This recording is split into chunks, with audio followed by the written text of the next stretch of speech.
Hello, everyone. Thank you for joining us today. My name is Keely Denenberg. I'm Senior VP of Client Solutions here at Orange Grove Consulting. And today I am joined by Dr. Kelly Watson, one of our managing partners at Orange Grove. So, Kelly, I would like to talk about the promise of strategic HR. Tell me what that promise is. Yeah, so the goal of HR should be to align the talent in the organization with the business strategy. You're there to support the organization, to support the business, and support the people by getting the right people in the right place at the right time, but also that they have the right skills for what the business needs. Okay, it seems reasonable. So, what is the problem with that, or what has been the problem in the past with creating and enabling strategic HR? Yeah, I think that HR has traditionally had that as a goal, but hasn't really lived up to the promise. And the reason for that is because the administrative part of human resources has really bogged down the HR function, right? They spend more time trying to figure out how to stay out of legal trouble with employees and how to make sure that, the benefits are administered in a good way. And in an efficient way, and basically been focused on trying not to spend money as much as possible. Obviously there's been talent development and things like that, but I think that the promise has not been really leveraged because it's just been such an administrative, cost center focused task.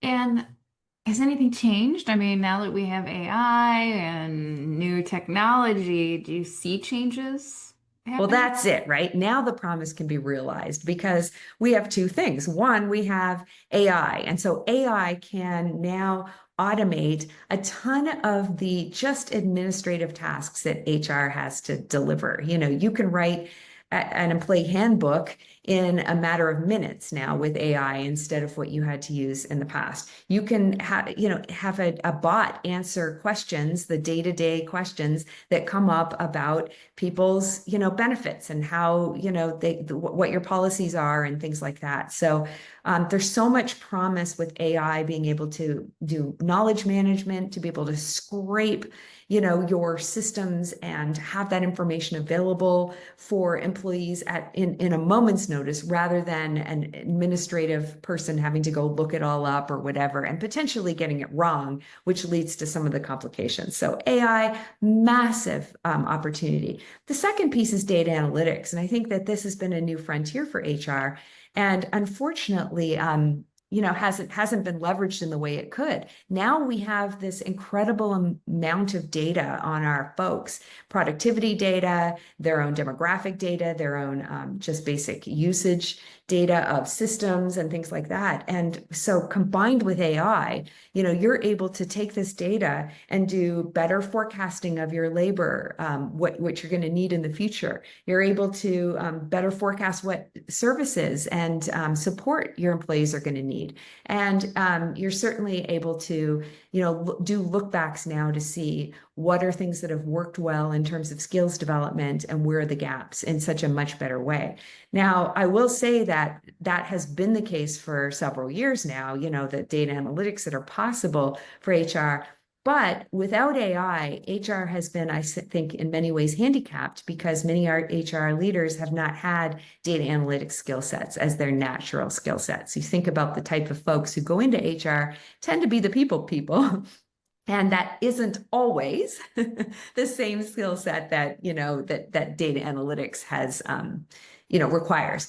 But AI now, with AI, you can do all kinds of data analytics without as much data analytics background. So AI is able to allow you to, run regressions for dummies. You're able to, think about what predictive, as long as you are asking the right strategic questions, AI can help you with some of this data analytics. And now you've got those two combined forces that just really are going to help HR live up to the promise of being a real strategic partner to the business. Sounds amazing. What is required of HR leaders now to actually fulfill this promise? Well, it's a big mindset shift, right? Because again, I think a lot of HR leaders today have come up through the business by being good at benefits administration or being good at some of these more tactical components and haven't really been true partners in the business. It's been, sort of this cost center based mentality and very much not a seat at the table. And now, with this promise, they've got to let go of that mentality, of the mentality of thinking about HR from a very administrative lens and instead thinking about it as a strategic partner lens. And that's a pretty big shift in mindset. So I think that the quicker that an HR leader embraces the mindset and becomes that strategic partner, the better off the organization is going to be as a whole. Excellent. Well, thank you, Kelly. This was very helpful in thinking about that promise or past promise of strategic HR, which maybe now can be realized in the current, state. Yeah, great. And Um, we can show everyone how. that's true. That is true. Well, thanks everyone for watching. Check back to our YouTube channel for more content. Take care.